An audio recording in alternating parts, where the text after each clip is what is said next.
ಮುಗಿದ ಸಿಎಂ ಕುರ್ಚಿ ಗೊಂದಲ, ಪಟ್ಟು ಸಡಿಲಿಸದ ಡಿಕೆ ಶಿವಕುಮಾರ್, ಕುರ್ಚಿ ಬಿಡೋಕೊಪ್ತಾ ಇಲ್ಲ ಸಿದ್ದರಾಮಯ್ಯ. ಅಖಾಡಕ್ಕೆ ಎಂಟ್ರಿಯಾದ ಕಾವಿಧಾರಿಗಳು, ಬಣ ರಾಜಕೀಯಕ್ಕೆ ಬಡವಾದ ಕಾರ್ಯಕರ್ತರು. ಹೈಕಮಾಂಡ್ನಿಂದ ಗೊಂದಲಗಳಿಗೆ ತೆರೆ ಎಳುವ ಪ್ರಯತ್ನ, ಕೊನೆಗೂ ಇಬ್ಬರೂ ನಾಯಕರಿಂದ ಒಟ್ಟಿಗೆ ಕೂತು ಉಪಾಹಾರ ಸೇವನೆ, ಸ್ಪಷ್ಟೀಕರಣ, ನಮ್ಮಲ್ಲೇನೂ ಸಮಸ್ಯೆ ಇಲ್ಲ, ಹೈಕಮಾಂಡ್ ಹೇಳಿದ ಹಾಗೆ ಮಾಡ್ತೀವಿ ಅಂತ ಮಾತು. ಇವು ರಾಜ್ಯದ ಈ ವಾರದ ಪ್ರಮುಖ ಸುದ್ದಿಗಳಾದರೆ, ರಾಷ್ಟ್ರಮಟ್ಟದಲ್ಲಿ ಬಿಹಾರದ ನಂತರ ಕೆಲವು ರಾಜ್ಯಗಳಲ್ಲಿ ಚುನಾವಣಾ ಆಯೋಗ ಕೈಗೊಂಡಿರುವ ಎಸ್ಐಆರ್ ಪ್ರಕ್ರಿಯೆ ಆತಂಕ ಮೂಡಿಸಿದೆ. ಕಳೆದ ಒಂದು ತಿಂಗಳಲ್ಲಿ ಬಿಜೆಪಿ ಅಧಿಕಾರದಲ್ಲಿರುವ ರಾಜ್ಯಗಳು ಸೇರಿದಂತೆ ಇತರ ಕಡೆ ಸುಮಾರು 30 ಬೂತ್ ಮಟ್ಟದ ಅಧಿಕಾರಿಗಳು ಸಾವಿಗೆ ಶರಣಾಗಿದ್ದಾರೆ ಅಂತ ಹೇಳಲಾಗ್ತಿದೆ. ಅತಿಯಾದ ಒತ್ತಡವೇ ಅವರ ಸಾವಿಗೆ ಕಾರಣ ಎನ್ನುವ ಆರೋಪಗಳು ಕೇಳಿಬಂದಿವೆ. ರಾಜ್ಯ ಮತ್ತು ರಾಷ್ಟ್ರದ ಈ ಸುದ್ದಿಗಳನ್ನು ವಿವರವಾಗಿ ನೋಡೋಣ. ನಮಸ್ಕಾರ, ಇದು ಈ ವಾರ ಕಾರ್ಯಕ್ರಮ.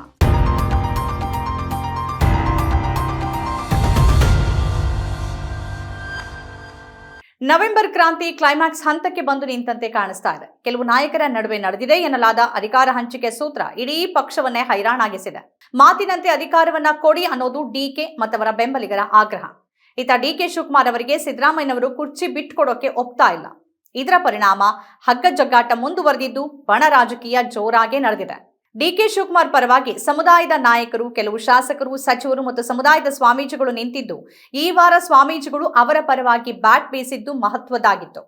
ಖಾದಿ ಮತ್ತು ಕಾವಿ ನಡುವೆ ಗೆರೆಯೇ ಇಲ್ಲದಿರುವ ಪ್ರಸ್ತುತ ಈ ಸಂದರ್ಭದಲ್ಲಿ ಖಾವಿದಾರಿಗಳು ತಮ್ಮ ಸಮುದಾಯದ ನಾಯಕನಿಗೆ ಅವಕಾಶ ನೀಡಬೇಕು ಅಂತ ಒತ್ತಾಯ ಮಾಡಿದ್ದಾರೆ. ಆದಿಚುಂಚನಗಿರಿ ಮಠದ ನಿರ್ಮಲಾನಂದನಾಥ ಶ್ರೀ, ನಂಜಾವಧೂತ ಶ್ರೀಗಳು ಸಿದ್ದರಾಮಯ್ಯನವರು ಅಧಿಕಾರವನ್ನ ಬಿಟ್ಟು ಪಕ್ಷಕ್ಕಾಗಿ ದುಡಿದ ನಾಯಕ ಡಿಕೆ ಶಿವಕುಮಾರ್ ಅವರಿಗೆ 2.5 ವರ್ಷಗಳ ಅಧಿಕಾರವನ್ನ ಕೊಡಬೇಕು ಅಂತ ಆಗ್ರಹಿಸಿದ್ದಾರೆ. ಅದೇ ರೀತಿಯಾಗಿ ಕಾಗಿನೆಲೆ ಶ್ರೀಗಳು ಸಿಎಂ ಆಯ್ಕೆ ಮಾಡುವ ಅಧಿಕಾರ ನಮಗಿಲ್ಲ, ಸಿಎಂ ಆಯ್ಕೆ ಆಗಬೇಕಾಗಿದ್ದು ಶಾಸಕಾಂಗ ಸಭೆಯಲ್ಲಿ ಶಾಸಕರದನ್ನ ಮಾಡಬೇಕು ಅಂತ ಹೇಳಿದ್ದಾರೆ. ಹಾಗೆಯೇ ಮಾದಾರ ಚೆನ್ನಯ್ಯ ಸ್ವಾಮೀಜಿಗಳು ಸಿದ್ದರಾಮಯ್ಯನವರನ್ನ ಬದಲಿಸುವ ಯಾವ ಆಲೋಚನೆಯೂ ನಮ್ಮ ಬಳಿ ಇಲ್ಲ. ಆದರೆ ಒಂದು ವೇಳೆ ಏನಾದರೂ ಅವರು ಅಧಿಕಾರವನ್ನ ಬಿಟ್ಟು ಕೊಡೋದೇ ಆದ್ರೆ ನಮ್ಮ ದಲಿತ ಸಮುದಾಯದ ಯಾರಿಗಾದ್ರೂ ಅವಕಾಶವನ್ನ ನೀಡಬೇಕು ಅಂತ ಆಗ್ರಹಿಸಿದ್ದಾರೆ. ಹೀಗೆ ಆಯಾ ಸಮುದಾಯದ ಸ್ವಾಮೀಜಿಗಳು ಆಯಾ ಸಮುದಾಯದ ನಾಯಕರ ಪರವಾಗಿ ಬ್ಯಾಟ್ ಬೀಸಿದ್ದಾರೆ. ಈ ನಡುವೆ ಒಕ್ಕಲಿಗ ಸಮುದಾಯದ ಸ್ವಾಮೀಜಿಗಳ ಆಗ್ರಹಕ್ಕೆ ಕೆಲವು ಪ್ರತಿಕ್ರಿಯೆಗಳು ಬಂದಿವೆ. ಸಾಮಾಜಿಕವಾಗಿ ವ್ಯಕ್ತವಾಗಿರುವ ಪ್ರತಿಕ್ರಿಯೆಯ ಒಂದು ಅಂಶ ಏನು ಅಂತ ನೋಡೋದಾದ್ರೆ, ಒಕ್ಕಲಿಗರು ಎಷ್ಟು ಪ್ರಮಾಣದಲ್ಲಿ ಕಾಂಗ್ರೆಸ್ನ ಬೆಂಬಲಿಗರಾಗಿದ್ದಾರೆ. ಸಾಂಪ್ರದಾಯಿಕವಾಗಿ ಅವರು ಒಂದೋ ಜೆಡಿಎಸ್ ಅಥವಾ ಬಿಜೆಪಿ ಬೆಂಬಲಿಗರು, ಅವರಿಗೇನೆ ವೋಟ್ ಹಾಕ್ತಾರೆ. ಆದರೆ ಅಧಿಕಾರ ಅಂತ ಬಂದಾಗ ಸಮುದಾಯಕ್ಕೆ ಅಂತ ಕೇಳೋದು ಯಾವ ಮಟ್ಟಿಗಿನ ನೈತಿಕತೆ ಅನ್ನೋ ಅಭಿಪ್ರಾಯ ವ್ಯಕ್ತ ಆಗಿದೆ. ಡಿಕೆ ಶಿವಕುಮಾರ್ ಅವರ ಕಾಂಗ್ರೆಸ್ನ ನಿಷ್ಠೆ ಮತ್ತು ಅವರ ಪ್ರಯತ್ನವನ್ನ ಪ್ರಶ್ನೆ ಮಾಡೋಕೆ ಆಗೋದಿಲ್ಲ. ಹಾಗೆ 2023ರಲ್ಲಿ ಪಕ್ಷವನ್ನ ಅಧಿಕಾರಕ್ಕೆ ತರೋ ನಿಟ್ಟಿನಲ್ಲಿ ಅವರ ಪ್ರಯತ್ನ ಹೆಜ್ಜೆ ಇತ್ತು. ಆದರೆ ಅವರನ್ನ ಕೇವಲ ಒಕ್ಕಲಿಗ ಸಮುದಾಯಕ್ಕೆ ಸೀಮಿತಗೊಳಿಸಿ ಸಮುದಾಯಕ್ಕೆ ಅವಕಾಶ ಕೊಡಿ ಅಂತಂದ್ರೆ ಅದಕ್ಕೆ ಅರ್ಥನೇ ಇಲ್ಲ. ಇದೇ ಕಾರಣಕ್ಕೆ ಡಿಕೆ ಶಿವಕುಮಾರ್ ಅವರು ಹೇಳ್ತಿದ್ದಾರೆ, ನಾನು ಒಕ್ಕಲಿಗ ನಾಯಕ ಅಲ್ಲ, ನಾನು ಎಲ್ಲ ಸಮುದಾಯಗಳ ನಾಯಕ, ನಾನು ಎಲ್ಲರ ಪರವಾಗಿ ಕೆಲಸ ಮಾಡ್ತೀನಿ, ಎಲ್ಲರೂ ನನಗೆ ಮುಖ್ಯ, ನಾನು ಕಾಂಗ್ರೆಸ್ನ ಕಟ್ಟಾಳು ಅಂತ. ಬರೀ ಒಕ್ಕಲಿಗ ಸಮುದಾಯಕ್ಕೆ ಸೀಮಿತವಾಗಿರೋದಕ್ಕೆ ಅವ್ರಿಗೂ ಇಷ್ಟವಿಲ್ಲ. ಅವರು ಹಾಗೆ ಮಾಡಿದ್ದೇ ಆದ್ರೆ ಕಾಂಗ್ರೆಸ್ ಪಕ್ಷದಲ್ಲಿ ಅವರಿಗೆ ಹೆಚ್ಚಿನ ಭವಿಷ್ಯನೂ ಇಲ್ಲ. ಅದರ ಬದಲಿಗೆ ಅವರು ಒಕ್ಕಲಿಗರೂ ಕೂಡ ಹಿಂದುಳಿದ ವರ್ಗದವರೇ ಅಂತ ಹೇಳಿಕೆಯನ್ನ ನೀಡಿದ್ದಾರೆ. ಈ ಮುಖಾಂತರ ನಾನು ಹಿಂದುಳಿದವರ ನಾಯಕ ಅನ್ನೋದನ್ನ ಪ್ರತಿಪಾದನೆ ಮಾಡ್ತಿದ್ದಾರೆ ಹೊರತು ಒಕ್ಕಲಿಗ ನಾಯಕ ಅನ್ನೋದನ್ನಲ್ಲ. ಇನ್ನು ಸಿದ್ದರಾಮಯ್ಯನವರ ಪರವಾಗಿ ಕೆಲವು ಹಿರಿಯ ಸಚಿವರು, ಶಾಸಕರು ಈ ವಾರ ಸಭೆ ಸೇರಿ ಮಾತಾಡಿದ್ದಾರೆ. ಅವರನ್ನ ಸಕಾರಣವಿಲ್ಲದೆ ಇಳಿಸೋದು ಸರಿಯಲ್ಲ ಅನ್ನೋ ಅಭಿಪ್ರಾಯವನ್ನ ಈ ಸಭೆಯಲ್ಲಿ ವ್ಯಕ್ತಪಡಿಸಿದ್ದಾರಂತೆ. ಅವರ ಪರವಾಗಿ ಸಮುದಾಯದ ನಾಯಕರು, ಶಾಸಕರುಗಳು ಕೂಡ ಒಗ್ಗೂಡ್ತಿದ್ದಾರೆ. ಅಹಿಂದ ಸಂಘಟನೆಗಳ ಒಕ್ಕೂಟ ಅವರ ಪರವಾಗಿ ನಿಂತಿದೆ. ಸಿದ್ದರಾಮಯ್ಯನವರ ಪುತ್ರ ಡಾಕ್ಟರ್ ಯತೀಂದ್ರ ಅವರು ಸಮುದಾಯ ಅವರ ಪರವಾಗಿ ನಿಲ್ಲಬೇಕು ಅನ್ನೋ ಮನವಿ ಮಾಡಿದ್ದಾರೆ. ಇಲ್ಲಿವರೆಗೆ ಹಿಂದುಳಿದ ನಾಯಕರು ಕೇವಲ ಕೆಲವೇ ಸಂದರ್ಭದಲ್ಲಿ ಮುಖ್ಯಮಂತ್ರಿಗಳಾಗಿದ್ದಾರೆ ಮತ್ತು ಅವರಿಗೆ ಎದುರಾಗ್ತಿರುವ ಸವಾಲುಗಳು ಹಲವು. ಸಣ್ಣ ತಪ್ಪನ್ನು ಕೂಡ ದೊಡ್ಡ ಸಮಸ್ಯೆಯನ್ನಾಗಿ ಮಾಡಲಾಗತ್ತೆ. ಇದೆಲ್ಲವನ್ನೂ ಮೀರಿ ಅವರು ಅಧಿಕಾರವನ್ನ ನಡೆಸಬೇಕು ಮತ್ತು ಸ್ಥಾನದಲ್ಲಿ ಉಳಿದುಕೊಳ್ಬೇಕಾಗತ್ತೆ. ಅವರು ಯಾರ ಪರವಾಗಿ ನಿಲ್ತಾರೋ ಅವರು ಅವರ ಪರವಾಗಿ, ಅಂದ್ರೆ ಹಿಂದುಳಿದವರ, ಶೋಷಿತರ ಪರವಾಗಿ ಸಿದ್ದರಾಮಯ್ಯನವರು ನಿಂತಿದ್ದಾರೆ. ಹಾಗಾಗಿ ಹಿಂದುಳಿದವರು, ಶೋಷಿತರು, ದಲಿತರು ಅವರ ಪರವಾಗಿ ನಿಲ್ಲಬೇಕಾದ ಸಂದರ್ಭ ಇದು ಎನ್ನುವ ಅಭಿಪ್ರಾಯವನ್ನ ಡಾಕ್ಟರ್ ಯತೀಂದ್ರ ವ್ಯಕ್ತಪಡಿಸಿದ್ದಾರೆ. 2.5 ವರ್ಷಗಳಿಂದಲೂ ಕೂಡ ಈ ಸಮಸ್ಯೆ ಇದೆ, ಗೊಂದಲಗಳಿದೆ. ಕಳೆದ 1 ತಿಂಗಳಿಂದ ಈ ಗೊಂದಲ ಹೆಚ್ಚೇ ಆಗಿದೆ. ಇದು ನೇರವಾಗಿ ರಾಜ್ಯದ ಮೇಲೆ, ಆಡಳಿತದ ಮೇಲೆ, ಸರ್ಕಾರದ ಮೇಲೆ ಮತ್ತು ಪಕ್ಷದ ಮೇಲೆ ಪರಿಣಾಮವನ್ನ ಬೀರ್ತಾ ಇದ್ರು. ಹೈಕಮಾಂಡ್ ನಿಧಾನಗತಿಯನ್ನ ಮತ್ತು ನಿರ್ಲಕ್ಷ್ಯವನ್ನ ತೋರಿದಂತೆ ಕಾಣಿಸ್ತಾ ಇದೆ.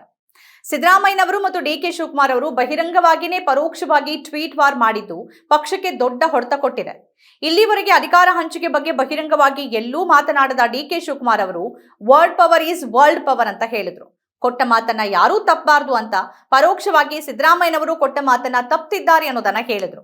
ಇದಕ್ಕೆ ಸಿದ್ದರಾಮಯ್ಯನವರು ಕೂಡ ಉತ್ತರ ಕೊಟ್ಟು ಯಾವ ಮಾತು ಸಮಾಜಕ್ಕೆ ಒಳಿತನ ಮಾಡೋದಿಲ್ವೋ ಆ ಮಾತು ಶಕ್ತಿ ಅಲ್ಲ ಅಂತ ಡಿ.ಕೆ. ಶಿವಕುಮಾರ್ ಅವರ ಮಾತಿಗೆ ಅವರದ್ದೇ ಧಾಟಿಯಲ್ಲಿ ಅದೇ ಸಾಮಾಜಿಕ ಮಾಧ್ಯಮದಲ್ಲಿ ಉತ್ತರ ಕೊಟ್ರು.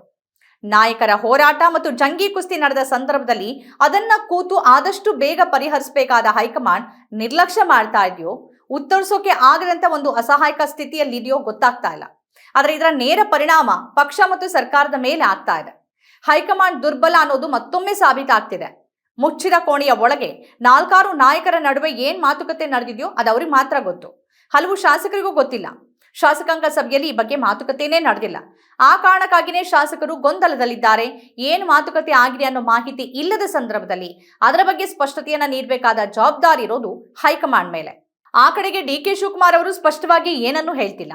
ಈ ಕಡೆ ಸಿದ್ದರಾಮಯ್ಯನವರು ಕೂಡ ಸ್ಪಷ್ಟವಾಗಿ ಏನನ್ನೂ ಹೇಳ್ತಿಲ್ಲ. ಮತ್ತೊಂದು ಕಡೆ ಹೈಕಮಾಂಡ್ ಕೂಡ ಈ ಬಗ್ಗೆ ಸ್ಪಷ್ಟತೆಯನ್ನ ನೀಡ್ತಿಲ್ಲ. ಹಾಗಾದ್ರೆ ಕಾಂಗ್ರೆಸ್ ನಾಯಕರುಗಳು, ಶಾಸಕರುಗಳು, ಪಕ್ಷದ ಕಾರ್ಯಕರ್ತರು ಯಾವ ನಿರ್ಧಾರಕ್ಕೆ ಬರಬೇಕು? ಈ ಗೊಂದಲದಲ್ಲಿ ಎಷ್ಟು ದಿನ ಸರ್ಕಾರ ಮುಂದುವರಿಬೇಕು? ಈಗ ಈ ವಿಚಾರ ಕ್ಲೈಮ್ಯಾಕ್ಸ್ ಹಂತವನ್ನ ತಲುಪಿದ್ದು ಡಿಸೆಂಬರ್ 1ಕ್ಕೆ ಅಂದ್ರೆ ಸೋಮವಾರದಿಂದ ಸಂಸತ್ ಅಧಿವೇಶನ ಆರಂಭ ಆಗೋದಕ್ಕಿಂತ ಮುಂಚಿತವಾಗಿ ಇದಕ್ಕೊಂದು ಅಂತ್ಯವನ್ನ ಹಾಡಲೇಬೇಕಿದೆ. ಸಕಾರಣವಿಲ್ಲದೆ ಸಿದ್ದರಾಮಯ್ಯ ಹುದ್ದೆಯಿಂದ ಅವರಾಗಿನೇ ಇಳಿದ್ರು ಅದರ ನೇರ ಪರಿಣಾಮ ಪಕ್ಷದ ಮೇಲಾಗಲಿದೆ. ಈಗ ಸರ್ಕಾರದ ಮೇಲೆ ಸದ್ಯಕ್ಕಾಗದೇ ಇದ್ರು 2028ರ ಚುನಾವಣೆ ಮೇಲೆ ಪರಿಣಾಮ ಬೀರಬಹುದು. ಹಾಗೂ ಜೆ.ಎಚ್. ಪಟೇಲ್ರ ಕಾಲದಲ್ಲಿ ಲಿಂಗಾಯತರು ಕಾಂಗ್ರೆಸ್ನಿಂದ ದೂರವಾದಂತೆ ಕಾಂಗ್ರೆಸ್ನ ದೊಡ್ಡ ಬಲವೇ ಆದ ಅದರ ವೋಟ್ ಬ್ಯಾಂಕ್ ಅಹಿಂದ ವರ್ಗ ಕೈ ತಪ್ಪಿದ್ರೂ ಅಚ್ಚರಿ ಇಲ್ಲ. ಈ ಅರಿವು ಮತ್ತು ಇದರ ವರದಿ ಕಾಂಗ್ರೆಸ್ ಹೈಕಮಾಂಡ್ಗೆ ಇದ್ದೇ ಇದೆ. ಹಾಗಂತ ಪಕ್ಷಕ್ಕಾಗಿ ಎಲ್ಲವನ್ನೂ ಕೊಟ್ಟ ಡಿ.ಕೆ. ಶಿವಕುಮಾರ್ ಅವರಿಗೆ ಅಧಿಕಾರವನ್ನ ನೀಡದೆ ಮಾತು ತಪ್ಪಿದ್ರೆ ಅದರ ಪರಿಣಾಮವೂ ದೊಡ್ಡದೇ ಇರುತ್ತೆ. ಹಾಗಾಗಿ ಇವರಿಬ್ಬರ ನಡುವೆ ಒಂದು ಸಂಧಾನವನ್ನ ಏರ್ಪಡಿಸಬೇಕಾದ ಅನಿವಾರ್ಯತೆ ಹೈಕಮಾಂಡ್ ಮುಂದೆ ಇದೆ. ಅದಕ್ಕೆ ಇಬ್ಬರು ನಾಯಕರು ಒಪ್ಪಿಗೆಯನ್ನ ಸೂಚಿಸ್ತಾರ ಅನ್ನೋದರ ಮೇಲೆ ಕಾಂಗ್ರೆಸ್ ಸರ್ಕಾರದ ಮುಂದಿನ ಭವಿಷ್ಯ ನಿಂತಿದೆ. ಬರೀ ಸರ್ಕಾರದ ಭವಿಷ್ಯ ಮಾತ್ರ ಅಲ್ಲ, ಕಾಂಗ್ರೆಸ್ ಪಕ್ಷದ ಭವಿಷ್ಯನೇ ಇದರ ಮೇಲೆ ನಿಂತಿದೆ. ಡಿ.ಕೆ. ಶಿವಕುಮಾರ್ ಪರವಾಗಿ ಒಂದಷ್ಟು ಮಂದಿ ಶಾಸಕರು ತಮ್ಮ ಬಲ ಪ್ರದರ್ಶನಕ್ಕೂ ಮುಂದಾಗಿದ್ದಾರೆ. ಏನೇ ಮಾಡಿದ್ರು ಡಿ.ಕೆ. ಶಿವಕುಮಾರ್ ಅವರಿಗೆ ಬೇಕಾದ ಶಾಸಕರ ಬೆಂಬಲ ಇಲ್ಲ ಅನ್ನೋದು ಅವರಿಗಿರುವ ದೊಡ್ಡ ಹಿನ್ನಡೆ. ಅಧಿಕಾರಕ್ಕೆ ಬಂದು 2.5 ವರ್ಷಗಳಾದ್ರೂ ಈ ಹಿನ್ನಡೆಯನ್ನ ತುಂಬಿಕೊಳ್ಳೋದ್ರಲ್ಲಿ ಅವರು ಯಶಸ್ವಿ ಆಗಿಲ್ಲ ಅನ್ನೋದನ್ನ ಅವರು ಆತ್ಮಾವಲೋಕನ ಮಾಡಿಕೊಳ್ಳಲೇಬೇಕು. ಅವರ ಬಳಿ ಸಂಘಟನಾ ಚಾತುರ್ಯ ಇದೆ, ಸಂಪನ್ಮೂಲ ಇದೆ, ತಂತ್ರಗಾರಿಕೆ ಇದೆ. ಆದ್ರೆ ಜನರನ್ನ ಒಟ್ಟಿಗೆ ಹಿಡಿದಿಟ್ಟುಕೊಳ್ಳುವ ಕಲೆ ಅವರಿಗಿಲ್ಲ. ಇದೇ ಡಿ.ಕೆ. ಶಿವಕುಮಾರ್ ಅವರಿಗಿರುವ ದೊಡ್ಡ ಮೈನಸ್ ಪಾಯಿಂಟ್. ಒಂದು ವೇಳೆ ಈ ಬಾರಿಯೂ ಹೈಕಮಾಂಡ್ ಸಂಧಾನ ಸೂತ್ರವನ್ನ ಮುಂದಿಟ್ಟು ಡಿ.ಕೆ. ಶಿವಕುಮಾರ್ ಅದನ್ನ ಒಪ್ಪದೇ ಇದ್ರೆ ಮುಂದೇನು ಅನ್ನೋ ಪ್ರಶ್ನೆ ಕೂಡ ಇದೆ. ಡಿ.ಕೆ. ಶಿವಕುಮಾರ್ ಅವರು ತಕ್ಷಣದ ಲಾಭವನ್ನ ನೋಡೋದಕ್ಕಿಂತ ದೀರ್ಘಾವಧಿಯಲ್ಲಿ ಅವರ ರಾಜಕೀಯವನ್ನ, ಅವರ ಕುಟುಂಬದ ರಾಜಕೀಯವನ್ನ ನೋಡೋದ್ರಿಂದ ಅವರು ತಕ್ಷಣದ ನಿರ್ಧಾರವನ್ನ ತೆಗೆದುಕೊಂಡು ತಮ್ಮ ರಾಜಕೀಯ ಭವಿಷ್ಯವನ್ನ ಹಾಳು ಮಾಡಿಕೊಳ್ಳಲಾರರು. ಅವರು ದೀರ್ಘಾವಧಿಯಲ್ಲಿ ಯೋಚನೆ ಮಾಡೋದ್ರಿಂದ 2028ರ ಚುನಾವಣೆ ಮೇಲೆ ಗಮನ ಹರಿಸಬಹುದು. ಅಥವಾ ಸಂಪುಟ ಪುನರಚನೆ ಆದ್ರೆ ತಮ್ಮ ಪರವಾಗಿರುವ ನಾಯಕರಿಗೆ ಹೆಚ್ಚಿನ ಸ್ಥಾನಮಾನ ಕೊಡಿಸುವ ಕೆಲಸವನ್ನ ಮಾಡಬಹುದು. ಕರ್ನಾಟಕದಲ್ಲಿ ಅಹಿಂದದ ಹೊರತಾಗಿ ಮುಖ್ಯಮಂತ್ರಿ ಆಗೋದು ಮತ್ತು ರಾಜಕೀಯ ಮಾಡೋದು ಕಷ್ಟವೇ ಆಗಿರುವಾಗ ಸಿದ್ದರಾಮಯ್ಯನವರನ್ನ ಬಿಟ್ಟು ಅವರು ತಾನು ನಾಯಕನಾಗಿ ಹೊರಹೊಮ್ಮೋದಕ್ಕೆ ಇಚ್ಛೆ ಪಡದೆ ಇರಲೂಬಹುದು. ಅವರ ಬೆಂಬಲದ ಜೊತೆಗೇನೆ ಮುಂದಿನ ದಿನಗಳಲ್ಲಿ ಅವರು ನಾಯಕನಾಗಿ ಮುಖ್ಯಮಂತ್ರಿ ಆಗಬಹುದು. ಇದೆಲ್ಲದರ ನಡುವೆ ಈಗಿನ ಕರ್ನಾಟಕದ ಕಾಂಗ್ರೆಸ್ನ ಬೆಳವಣಿಗೆ ಮೇಲೆ ಬಿಜೆಪಿ ತನ್ನ ಕಣ್ಣನ್ನಿಟ್ಟಿದೆ. ಪರಿಸ್ಥಿತಿಗಳ ಲಾಭ ಪಡೆಯೋದ್ರಲ್ಲಿ ಬಿಜೆಪಿ ಸಿದ್ಧಹಸ್ತ. ಹಾಗಾಗಿ ಒಂದು ವೇಳೆ ಏನಾದ್ರೂ ಡಿ.ಕೆ. ಶಿವಕುಮಾರ್ ಅವರು ರೆಬಲ್ ಆಗಿ ಬೇರೆ ನಿರ್ಧಾರವನ್ನ ತೆಗೆದುಕೊಳ್ಳೋದೇ ಆದ್ರೆ ಬಿಜೆಪಿ ಬಾಗಿಲಂತೂ ಅವರಿಗೆ ತೆರೆದೇ ಇರತ್ತೆ. ಆದ್ರೆ ಇಲ್ಲೂ ಒಂದು ಸಮಸ್ಯೆ ಇದೆ.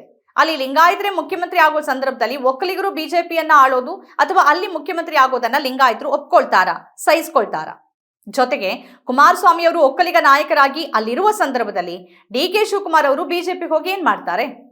ಗಾಂಧಿ ಪರಿವಾರದ ಜೊತೆ ಡಿ.ಕೆ. ಶಿವಕುಮಾರ್ ಅವರಿಗೆ ಉತ್ತಮ ಬಾಂಧವ್ಯ ಇರೋದ್ರಿಂದ ಆ ತರದ ನಿರ್ಧಾರವನ್ನ ತೆಗೆದುಕೊಳ್ಳಲಾರರು ಅಂತಾನೆ ವಿಶ್ಲೇಷಣೆ ಮಾಡಲಾಗ್ತಿದೆ.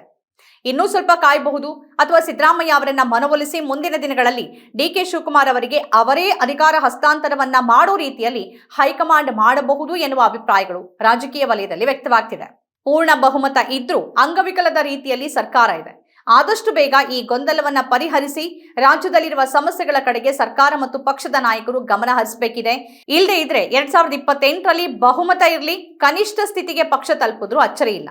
ಈ ನಡುವೆ ಇವತ್ತು ಬೆಳಿಗ್ಗೆ ಸಿಎಂ ಆಹ್ವಾನದ ಮೇರೆಗೆ ಅವರ ಮನೆಗೆ ಡಿಸಿಎಂ ಡಿ.ಕೆ. ಶಿವಕುಮಾರ್ ಅವರು ಭೇಟಿ ನೀಡಿ ಇಬ್ಬರೂ ಒಟ್ಟಿಗೆ ಕೂತು ಉಪಹಾರ ಸೇವಿಸಿ ಪತ್ರಿಕಾಗೋಷ್ಠಿಯನ್ನು ಉದ್ದೇಶಿಸಿ ಮಾತಾಡಿದ್ದಾರೆ. ನಮ್ಮಿಬ್ಬರ ನಡುವೆ ಯಾವುದೇ ಸಮಸ್ಯೆ ಇಲ್ಲ, ನಾವಿಬ್ಬರೂ ಹೈಕಮಾಂಡ್ ಹೇಳಿದ ಹಾಗೆ ಕೇಳ್ತೀವಿ.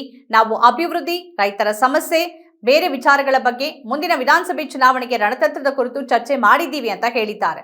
ಅಲ್ಲಿಗೆ ಒಂದು ಹಂತಕ್ಕೆ ಈ ಗೊಂದಲ ಬಗೆಹರಿದ ಹಾಗೆ ಕಾಣ್ತಿದೆ.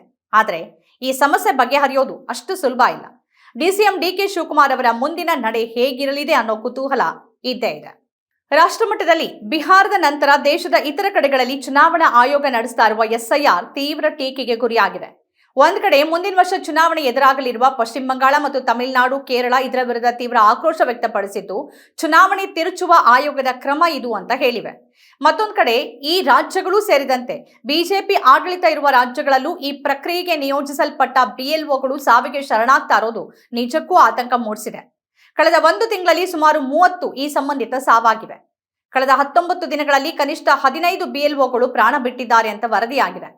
ಬಹುತೇಕ ಎಸ್ಐಆರ್ ಪ್ರಕ್ರಿಯೆ ನಡೀತಿರುವ ಎಲ್ಲ ರಾಜ್ಯಗಳಲ್ಲೂ ಹಲವು ಬೂತ್ ಮಟ್ಟದ ಅಧಿಕಾರಿಗಳು ಆತ್ಮಹತ್ಯೆಗೆ ಶರಣಾಗಿದ್ದಾರೆ. ಕೆಲಸದ ಒತ್ತಡದ ಜೊತೆ ಇತರ ಸಮಸ್ಯೆಯನ್ನು ಅವರು ಅನುಭವಿಸಿದ್ದಾರೆ ಅಂತ ಕುಟುಂಬದವರು ಆರೋಪ ಮಾಡ್ತಿದ್ದಾರೆ. ಮಾತ್ರವಲ್ಲ, ಅಲ್ಪಸಂಖ್ಯಾತರು ಮತ್ತು ಹಿಂದುಳಿದವರ ಮತದಾರರ ಹೆಸರು ಅಳಿಸೋಕೆ ಅವರ ಮೇಲೆ ಒತ್ತಡ ಹೇರಲಾಗಿದೆ ಎನ್ನುವ ಆರೋಪವೂ ಕೇಳಿಬಂದಿದೆ. ಮತದಾರರ ಪಟ್ಟಿ ಪರಿಷ್ಕರಣೆ ಆಗಬೇಕಾಗಿದ್ದೆ, ಆದರೆ ಅದನ್ನ ಮಾಡ್ತಿರುವ ಸಮಯ ಮತ್ತು ಕ್ರಮ ಎರಡೂ ಪ್ರಶ್ನಾರ್ಹವಾಗಿದೆ. ಈಗ ಈ ಬಗ್ಗೆ ರಾಷ್ಟ್ರೀಯ ಮಾನವ ಹಕ್ಕು ಆಯೋಗಕ್ಕೂ ದೂರು ಹೋಗಿದೆ. ಆರ್ಎಸ್ಎಸ್ ಬೆಂಬಲಿತ ಶಿಕ್ಷಕರ ಸಂಘಗಳು ಚುನಾವಣಾ ಆಯೋಗಕ್ಕೆ ಈ ಬಗ್ಗೆ ಪತ್ರ ಬರೆದು ದೂರಿವೆ. ಹಾಗೂ ಆತ್ಮಹತ್ಯೆ ಮಾಡಿಕೊಂಡ ಬಿಎಲ್ಒಗಳ ಕುಟುಂಬಕ್ಕೆ 1 ಕೋಟಿ ರೂಪಾಯಿ ಪರಿಹಾರ ಕೊಡಬೇಕು ಅಂತ ಹೇಳಿವೆ. ಹಲವೆಡೆ ಈ ಜಂಜಾಟವೇ ಬೇಡ ಅಂತ ಶಿಕ್ಷಕರು ಉದ್ಯೋಗಕ್ಕೆ ರಾಜೀನಾಮೆ ಕೊಟ್ಟು ಹೋಗ್ತಿರುವ ವರದಿಗಳಿವೆ. ಭದ್ರತೆ ಇರುವ ಸರ್ಕಾರಿ ಉದ್ಯೋಗವನ್ನೇ ಬೇಡ ಅಂತ ಹೋಗ್ಬೇಕಾದ್ರೆ ಅದೆಂತಹ ಪರಿಸ್ಥಿತಿ ಅವರಿಗೆ ಎದುರಾಗಿದೆ ಅನ್ನೋದನ್ನ ನಾವು ಅರ್ಥ ಮಾಡ್ಕೊಳ್ಬಹುದು. ಹಾಗಾದ್ರೆ ಈ ಎಸ್ಐಆರ್ ಪ್ರಕ್ರಿಯೆ ಅದ್ಯಾವ ಪರಿ ಅವರನ್ನ ಕಾಡಿರಬಹುದು ಅಂತ ಸುಲಭವಾಗಿ ಊಹೆ ಮಾಡಬಹುದು. ಎಸ್ಐಆರ್ ಉತ್ತಮ ಉದ್ದೇಶವನ್ನ ಹೊಂದಿದ್ದರೂ ತರಬೇತಿಯ ಕೊರತೆ, ಒತ್ತಡ ನಿರ್ವಹಣೆಯ ತರಬೇತಿಯನ್ನ ನೀಡಲಾಗಿಲ್ಲ. ಎಲೆಕ್ಷನ್ ಕಮಿಷನ್ ಕೇಂದ್ರೀಕೃತ ವಿಧಾನ ರಾಜ್ಯಗಳ ಸಾಮರ್ಥ್ಯವನ್ನ ಕಡಿಮೆ ಮಾಡ್ತಿದೆ. ಬಿಎಲ್ಒಗಳಿಗೆ ಮಾನಸಿಕ ಬೆಂಬಲ, ತಂತ್ರಜ್ಞಾನದ ಬಳಕೆ ಮತ್ತು ಇತರ ಪ್ರಕ್ರಿಯೆ ಕುರಿತು ಸರಿಯಾದ ಮಾಹಿತಿ ಅಗತ್ಯ. ಇಲ್ಲದೆ ಇದ್ರೆ ಜನಾಧಿಕಾರದ ಚುನಾವಣೆಯೇ ಸಂಕಷ್ಟಕ್ಕೆ ಸಿಲುಕತ್ತೆ. ಈ ದುರಂತಗಳು ಜನತಂತ್ರದ ಮೂಲಭೂತ ಕಾರ್ಯಕರ್ತರ ಸುರಕ್ಷತೆಯನ್ನ ಪ್ರಶ್ನೆ ಮಾಡ್ತಿವೆ. ಆದರೆ ಇದಕ್ಕೆ ಉತ್ತರಿಸಬೇಕಾದ ಆಯೋಗ ಮಗುಮ್ಮಾಗಿ ವರ್ತಿಸ್ತಾ ಇರೋದೇ ಅನುಮಾನಗಳನ್ನ ಮತ್ತಷ್ಟು ಹೆಚ್ಚಿಸ್ತಿದೆ. ಈಗಲೂ ಆಯೋಗ ನಿರ್ಲಕ್ಷ್ಯ ಮಾಡಿ ವಿಪಕ್ಷದ ರೀತಿ ವರ್ತಿಸಿ ಸುಧಾರಣೆಗಾಗಿ ಕ್ರಮವನ್ನ ಕೈಗೊಳ್ಳದೇ ಇದ್ರೆ ಮತ್ತಷ್ಟು ಬಿಎಲ್ಒಗಳು ಸಾವಿನ ಹಾದಿ ಹಿಡಿಯುವ ಆತಂಕ ಇದೆ.